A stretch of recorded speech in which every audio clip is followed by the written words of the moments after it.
Tous les partis vont devoir faire de grands pas vers Naftali Bennett pour qu'il rejoigne cette coalition. Je pense qu'en fin de compte, Naftali Bennett le fera. C'est quelqu'un d'honnête. La majorité de son électorat a voulu un gouvernement de droite. Je ne vois pas Naftali Bennett être Premier ministre dans un gouvernement soutenu par Meretz, par la gauche, par Avoda.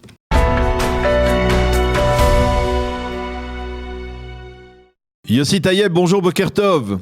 Bonjour Daniel. Boker Tov, et on peut vous dire Mazal Tov, puisque vous êtes à nouveau député de la Knesset. Ce n'était pas tout à fait évident, puisque vous êtes arrivé à la 10e place dans la liste électorale du parti. Vous étiez classé à la 10e place dans la liste électorale du parti Chasse, qui n'a obtenu que 9 mandats lors des dernières élections. Surprise ou pas, vous allez nous l'expliquer, Aryeh Deri, à la dernière minute, hier, a annoncé sa démission. Il quitte le Parlement. Il reste, bien entendu, ministre de l'Intérieur dans le gouvernement de transition. Et ce faisant, il vous cède la place à la Knesset et vous permet d'accéder donc à nouveau au Parlement israélien. C'était une surprise pour vous? C'était convenu d'avance avec Aryeh Deri? Non, tout d'abord, ça a été une surprise. Aryeh Deri me l'a dévoilé, on va appeler ça comme ça, en réunion du parti 45 minutes avant son entrée à la 24e Knesset. On était au ministère de l'Intérieur, tous les membres du parti, où on a discuté de la situation, de la possibilité d'une prochaine coalition. Et Aryeh Deri a terminé la réunion en disant voilà, Yossi, tu viens avec moi à la Knesset. Donc, tu ne seras pas Chaver Knesset pour 10 minutes, voire 40 minutes, le temps que je puisse déposer ma démission au sein chez Yariv Levin. J'étais sous le choc. Tout le monde d'ailleurs, personne ne s'attendait. Aryeh Deri n'a jamais fait un pas d'une manière aussi vite et il était très très décidé de le faire. Je pense que parce qu'il faut bien préciser, il faut bien préciser pour nos auditeurs que là, il est effectivement ministre dans le gouvernement de transition, mais si par exemple il ne siège pas dans le prochain gouvernement, eh bien, il ne sera ni à la Knesset ni dans un gouvernement. Et Aryeh Deri, le leader du parti Chasse, restera seulement leader du parti Chasse, mais il ne sera pas représenté dans l'une des grandes institutions. Non, alors voilà, je vais peut-être expliquer. Il a démissionné sous la loi norvégienne, ce qui donne donc la possibilité, dans la mesure où Chasse serait avec le Likoud dans l'opposition, Aryeh Deri reviendrait à la Knesset. Il pourrait revenir. Sortirait. Ceci dit, je peux vous dire que sur ça, j'ai peut-être moins de surprises, mais on aura peut-être des surprises sur ce sujet aussi, que dans la mesure où nous nous retrouverons dans l'opposition. Il y a de grandes chances que je reste pour une raison ou une autre. Voilà, ça c'est au niveau du parti. Il est clair que je pense que ça montre la vraie sincérité de Aryeh Deri envers le public francophone. Des études de terrain ont été faites. On sait exactement combien de francophones sont venus en masse pour voter Chasse. Aryeh Deri a ressenti une obligation envers la communauté francophone de ne pas la laisser sans représentant. Et ceci dit, même quelques heures, c'est la raison pour laquelle il a fait une chose qu'il n'avait jamais fait, et quelques minutes après avoir porté serment est venu et a déposé sa démission chez Yariv Levin. Et tout de suite après, vous avez prêté serment vous-même en tant que député de la 24e Knesset. Alors la loi norvégienne donne en fait une laps de temps de 48 heures de la démission du ministre jusqu'à mon entrée à la Knesset. Ceci dit, donc, la communauté francophone va être sans député pendant 48 heures et 37 minutes très exactement. Donc, jeudi à 15h16, je suis censé reprendre mes fonctions. Alors, bien entendu, c'est extrêmement important et même, on va dire, plutôt étonnant parce que, comme je le disais, donc, on ne sait pas vers où on va se diriger. Est-ce que le fait qu'il ait démissionné, c'est un indice qui, pour vous, qui peut permettre de penser qu'on va vers un gouvernement de Binyamin Netanyahou avec la traditionnelle coalition de droite orthodoxe, les partis judaïsme de la Torah, Chasse, et alors peut-être d'autres partis, le sionisme religieux, peut-être Naftali Bennett, ou alors ce n'est pas un indice véritable? Je vais vous dire, je fais confiance à l'expérience de Aryeh Deri, plus de 37 ans d'expérience sur le champ politique. Il a fait monter des gouvernements et fait descendre des gouvernements. Il travaille main dans la main et très serré avec Benyamin Netanyahou. Je ne sais pas si ça veut dire quelque chose. Une chose est claire, c'est qu'on a plus de 65 mandats de droite de la société israélienne qui sont venus, qui ont voté à droite. Il est clair que dans la situation où on se trouve, c'est problématique puisque beaucoup d'entre eux ont voté aussi sur le camp anti-Bibi, on peut appeler ça comme ça. Je pense que Aryeh Deri avec Benyamin Netanyahou vont avoir le savoir-faire pour faire venir le plus de mandats possible, et ceci dit, pourrait être même entre 63 voire 65 mandats peut-être, 64, ce qui donnerait une vraie coalition très stable et qui pourrait durer aussi surtout très longtemps. Une chose que l'État d'Israël, le gouvernement israélien a besoin, et ceci depuis maintenant plus de 2 ans. Est-ce que vous pensez que, par exemple, qu'Aryeh Deri pourrait être une sorte de médiateur entre Netanyahou et Naftali Bennett pour essayer de rapprocher les deux hommes, même s'ils se parlent directement il y a l'expérience d'Aryeh Deri qui est incontestable. Est-ce que vous pensez que c'est possible qu'il soit impliqué dans les tractations en vue du rapprochement avec Naftali Bennett ? Il est clair, de toute façon tout le monde le sait, à la Knesset tout le monde en parlait hier dans les couloirs, Aryeh Deri sera un joueur principal dans cette construction de coalition. Il est clair qu'il sera là avec Benyamin Netanyahou pour construire cette coalition. Il a de très bons contacts avec Gideon Sa'ar et avec Zev Elkin, ce qui donnerait aussi la possibilité de beaucoup d'autres ouvertures. Encore une fois, personne ne sait exactement comment les choses vont se passer, de quelle manière.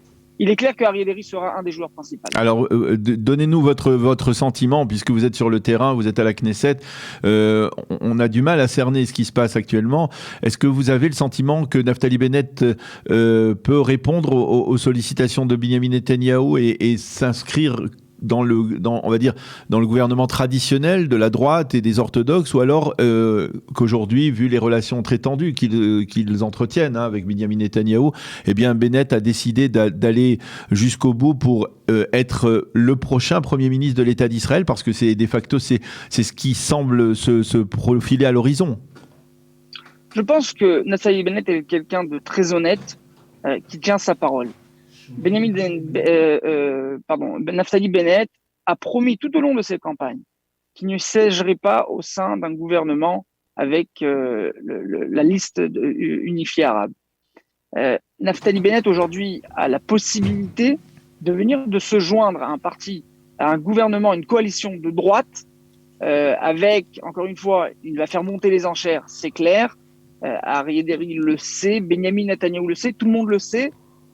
Tous les partis vont devoir faire de grands pas vers Naftali Bennett pour qu'il rejoigne cette coalition.